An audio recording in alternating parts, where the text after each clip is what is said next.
Hey, what's going on, guys? Ray Shapley, Where to Live in Austin. And in this video, I want to talk about Headwaters. So just a quick video, but I want to discuss it. I get a lot of questions about it. I've been meaning to do a video on it. So let's talk about it. All right. So Headwaters is a great new community for someone who either works from home, commutes into downtown or South Austin, and wants good school districts, very good pricing, hill country views, all kind of in one package. Headwaters is in Dripping Springs. So Dripping Springs is a suburb to the southwest of Austin.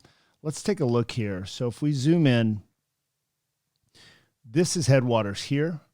To give you an idea, here's downtown Austin, South Austin, Dripping Springs, and Headwaters is here. So to put it in perspective, if you've, in your research, if you've looked at Belterra at all, here's Belterra right here. Here's Belterra, here's High Point. So this is just about, a mile and a half, 2 miles down the road from Belterra. So the advantages to Headwaters from a location standpoint is if you do work in downtown Austin or in South Austin, your commute's not bad. 25 minutes to 35 minutes, depending on where you're going in here. If you are going to work in North Austin, like Domain, forget it. It's just going to be too far. This is really a great area, but you've got to work kind of downtown or south of that, or just work remotely. So if you do kind of fit that mold in terms of being able to work remotely or work in downtown or South Austin, this is definitely a neighborhood to be looking at. So here's the advantages to the location. 290 really doesn't have a ton of traffic. When you do have an accident, it can really block traffic, but they're not that common anymore. So I think in general, the only traffic you're going to experience is here at the Wyatt Oak Hill, and that's just a bottleneck before you get into Austin. Nothing too major. Dripping Springs here. So you're about 5 minutes, maybe 10 minutes from Dripping Springs, the city of Dripping Springs, which is a charming little small town. It's got a grocery store, H-E-B. It's got hardware stores and coffee shops and things like that. A few good restaurants. But the main thing here is it's got one of the best farmers markets in Texas. So I think it's every Wednesday, but you can kind of cruise in here and it's really impressive. Secondly, if you want to go down to Belterra, in the front of Belterra here is a ton of shopping, Belterra Village. So you've got not really shopping per se, but it's like Gold's Gym, lots of restaurants. You've probably got 5 or 6 different restaurants. You've got a movie theater, dine-in movie theater. Let's see, veterinarians, clinics, banks, things like that. So that's all. And then another hardware store. That's all in this area here. And then you can drive another 15, 20 minutes from there into Austin, and that's where you're going to hit like Costco, Whole Foods, things like that.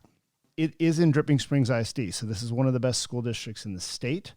And I've heard that they will be building an elementary school in this neighborhood. Now, I don't know exactly when that's going to happen. From what I understand, the ISD, Dripping Springs ISD, did buy the land, but they still need to vote and raise the bonds and do things like that to kind of cinch the deal. But as of right now, as it stands, it looks like it will be coming there in the near future. What's impressive about this neighborhood is that you can build new construction with a good builder on a view lot for under $500,000, which is really hard to find these days in Austin. If you want to build in Belterra or High Point or any of the neighborhoods, closer to Austin from here, it's just not going to be doable.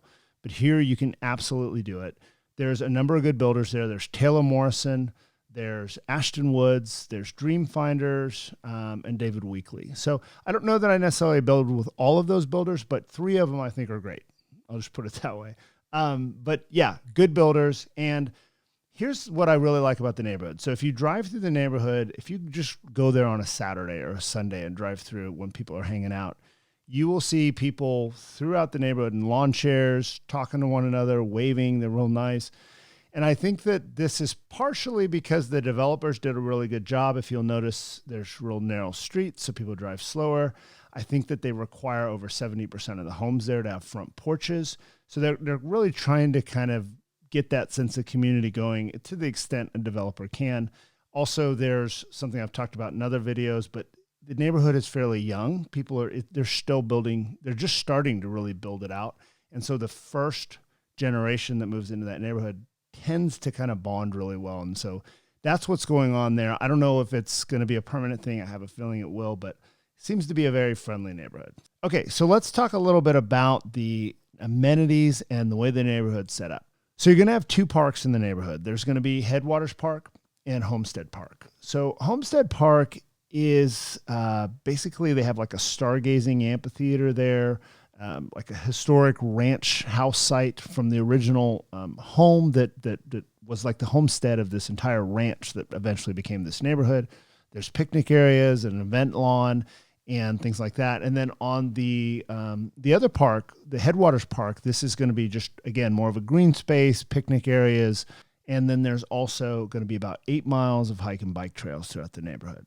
So it's a very outdoorsy neighborhood. They're kind of taking advantage of the views and things like that. But they've also created, a pretty amazing gym. So as gyms go, when you're in this neighborhood, this one is impressive for community gyms.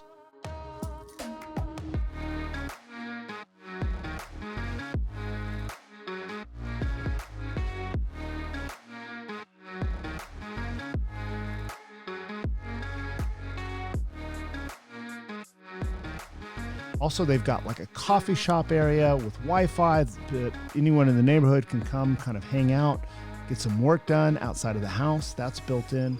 The HOA actually, I think it's like $120 a month here. It includes your internet service. It includes, access to these gyms, to the parks, to the clubhouse, to all of these different things throughout the neighborhood. This is one of those neighborhoods that really, in a good way, takes the HOA role seriously. And here's what I mean by that. So you'll see this in Belterra and some other neighborhoods. The HOAs will hire an event coordinator, and this is someone who sets up activities and things for the neighborhood. And this is really useful if you're moving here from another place, you don't know anyone in the neighborhood, you can plug into these events. They'll bring in food trucks, they'll organize Easter egg hunts and, various things, 4th of July, little parades with the kids to the neighborhoods, bring in the fire department for that. I think someone was telling me they did that recently in Headwaters. These event coordinators, a lot of times, I feel like they're worth their weight in gold if they know what they're doing in a neighborhood, because they kind of start the siphon. They start the pump by getting these activities planned that draws people together, so people end up getting to know each other and having fun without leaving their neighborhood. So this is one of those, I would say, Headwaters is like 10 out of 10 on their event planning and execution. Okay, so now I want to walk you through the Taylor Morrison model in the neighborhood. This is a really good representation of what you get for your money in the neighborhood from a floor plan or layout standpoint. Keep in mind this is a model home, so they've loaded it up. They've put a lot of options in there that maybe you wouldn't normally do that will drive price. But if you want to just look at it like, hey, I can get this home maybe without some of the bells and whistles they've put in there in terms of upgraded kitchen or upgraded tile or cabinetry, but understand this floor plan on a view lot like this for around that $500,000 mark, at least at the time of this video, is very doable. So let's take a look, see what you think of this model, and let me know.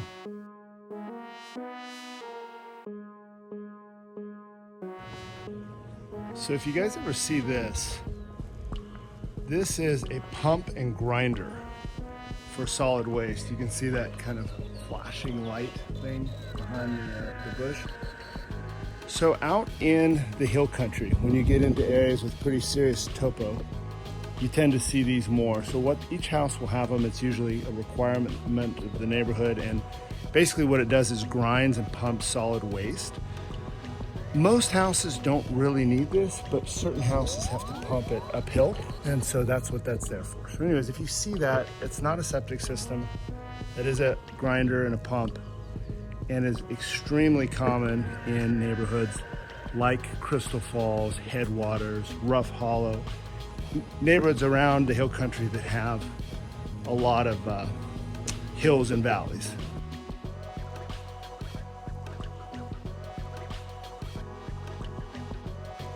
All right, so you see 3 air conditioning units. That's one of those is for the office itself, the builder's officing out of. That one will go away. And then there'll be 2 units, one for upstairs, one for down.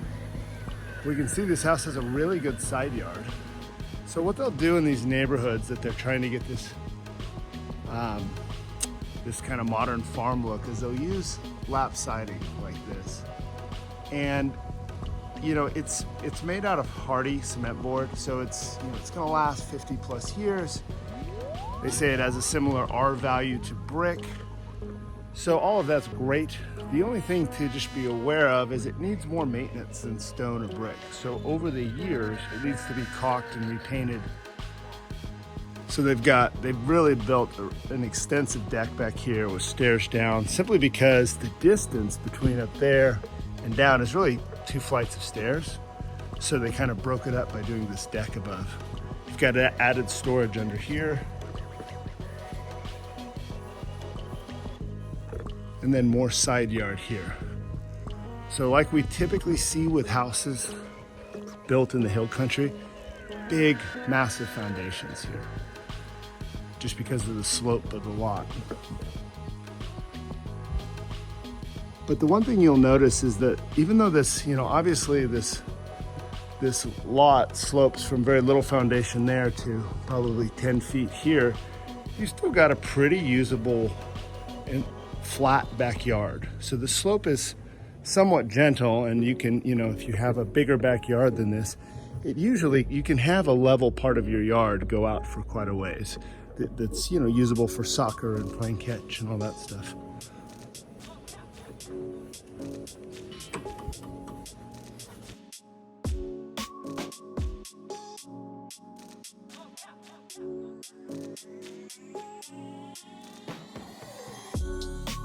So I really like the lights they're putting on the exterior here. So they've got soffit lights here, and then they've also got these guys, which I really like the look that gives. And then of course when you walk in, you've got this really cool tile. To me, when you tile your front and back concrete, which I would definitely do after the fact, don't do that through the builder, it'll cost too much, but do it after the fact. It gives you a more finished look on your home. I also like the way that they took stone for about 3 feet, and then they went to kind of a board and batten look on the front.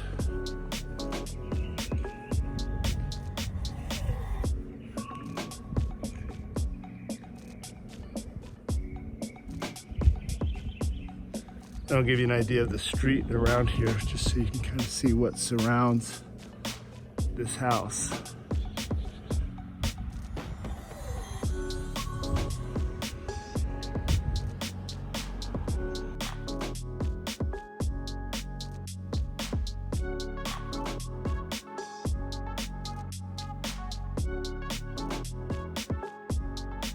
Okay, so right as you walk in, you'll see this space here to the side, this opening. So that would normally be a wall. That's where they're doing their offices right now, and what is to be the garage, but right now that's how they're using it. So you're gonna have to picture that as a wall. Here's the entry.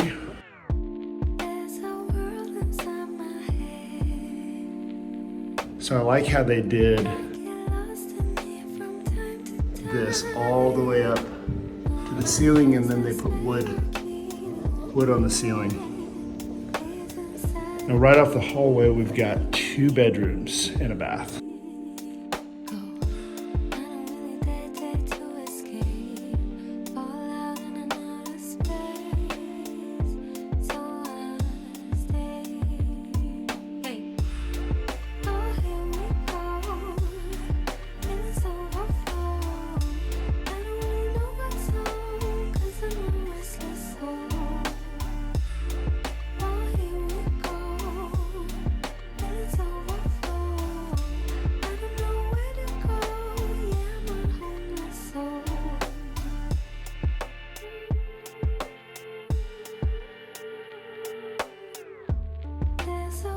And here we've got a bathroom.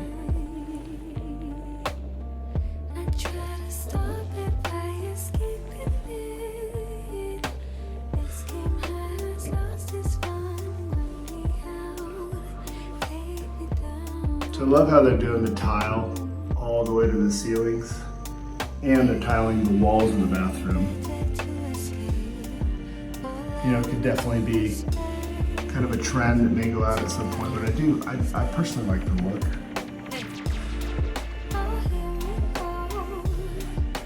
And here we've got the second bedroom. Similar size closet, not huge rooms, but they're not bad.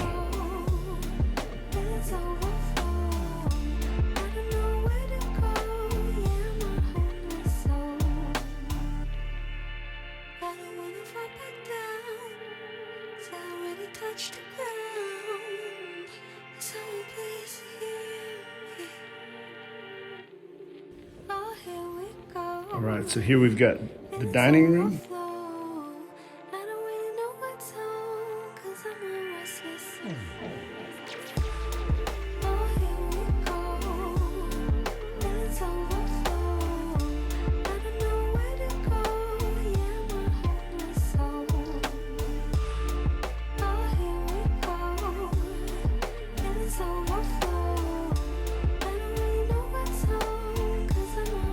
So if we look at the hallway here, great lighting all the way down, and then you can see they did shiplap. They just continued it, all the way on the hallway sides, and then on the top, they're using the same material that they're using on their flooring.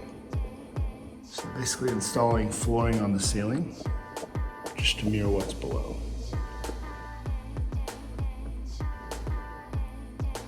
All right, so right off this hallway, we've got what would be considered the garage entrance. So let's pull that up first. All right, so here's where you would walk in the garage. Right here. Little book drop, coat area, and then looks like coat closet would be here right by the garage. So it's cool, it's close to the front door, makes complete sense, but it's also right by the garage. And then across from that, you've got the laundry room. So you can see they've got this same tile they used in the bathroom, undermount sink, fair amount of cabinet space really, and then a washer and dryer. Like the under cabinet lighting. And then this would be either a third bedroom for kiddos or a guest room. The difference with this room though is it's going to have an ensuite bath. So again, not a huge bedroom, but given the size of the floor plan, it's not bad. Little walk-in closet here. Decent size. And then there'll be a bathroom right here. All right, so here's the bath.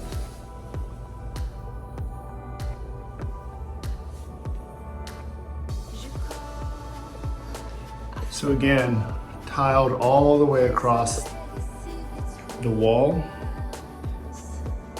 and connected it into the tub, which I like.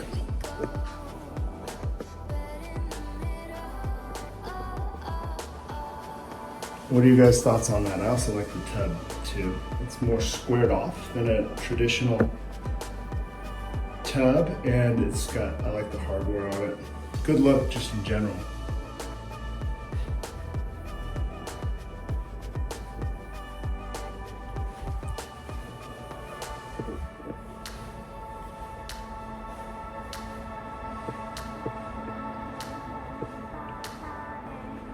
All right, now we're in the living room. So they've got some built-ins here. They've stoned the entire fireplace, that whole wall. So that's really a good look. And then they, again, brought the flooring up to the ceiling. What do you guys think of that look? Be curious to know. And then let's get a good look at this kitchen.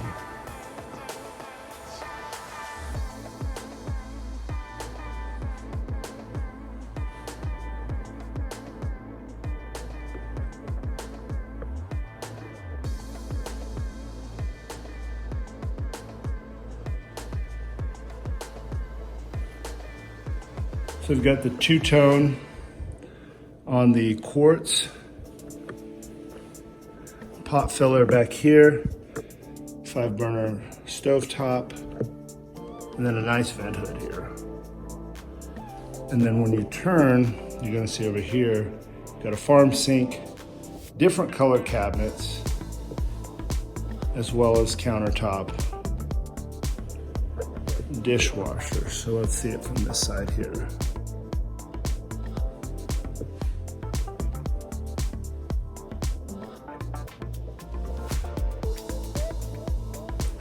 It's not a huge kitchen, but it's very efficient. Let's see this pantry. Nice size pantry. Really nice size pantry for this kitchen.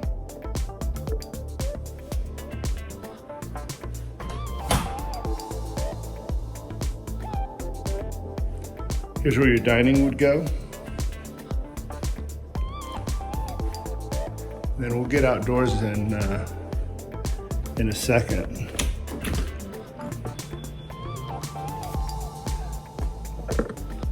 But this gives you an idea of the type of views they have out here.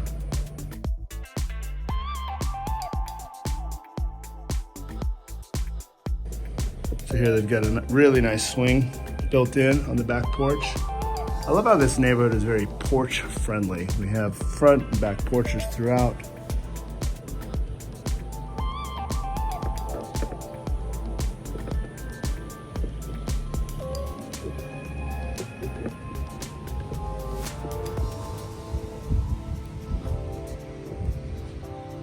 Got a backyard down there, and then they built a secondary deck here. Just because it is quite a ways down to that second yard, or to the actual yard. And then you can get an idea of views out here. Not bad.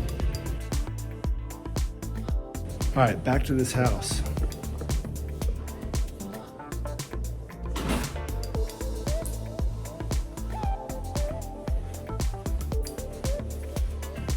Okay, master bedroom.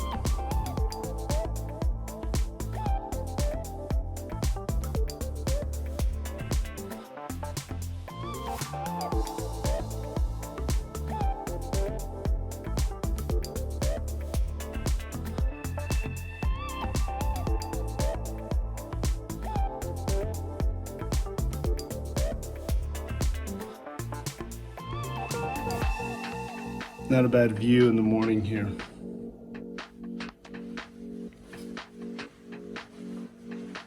So let's see what this master bath is going to look like. So similar cabinets and countertops in the kitchen. More of a bathroom tile going. And they've tiled up this whole bathroom. The entire thing.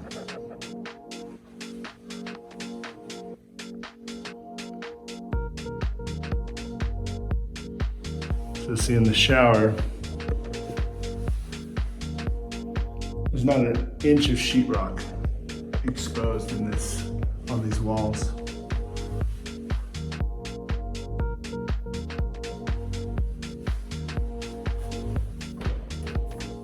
Same here, same in the commode. All the way up here. What are y'all's takes on that? What do you guys think? Sometimes it can be too busy. You have to be really careful with tile choices. I also like this. I like how they took the tile on into the closet. By default, they typically do carpet in closets. I like this.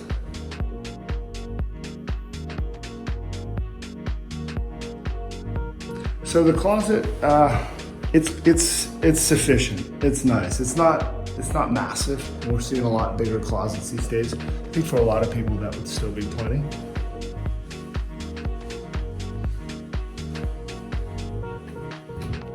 And here we've got a linen closet on the way out.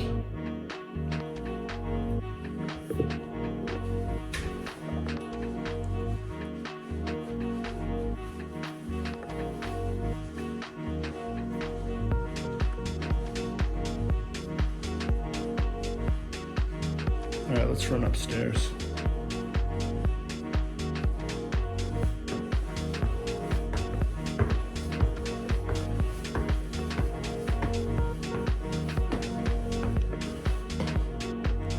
idea.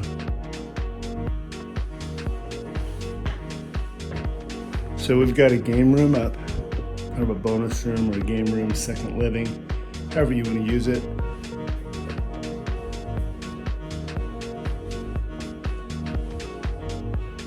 Our first house had this, and I can tell you with young kids, this was super useful for just toys, just kids stuff. But I've seen a lot of people do pool tables up here, all sorts of things you can do with these second living rooms up.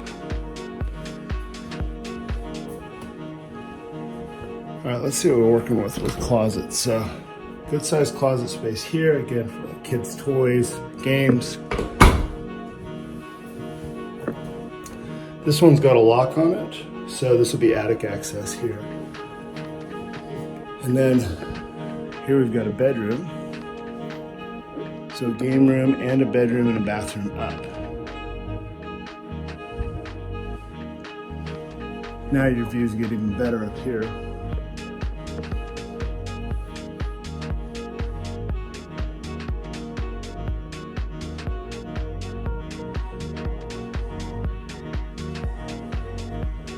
See what the closet's like. Oh, nice. Good sized closet. So this would be an even better guest closet, or guest bedroom, excuse me. So this would be an even better guest bedroom than the third one downstairs, just because it's got a bigger closet, it's more separated from the house.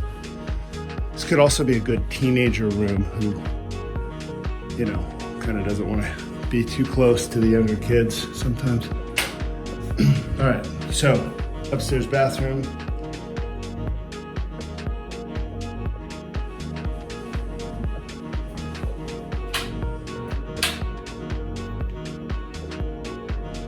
Again, the square tub that I like, and then just tiling all the way up.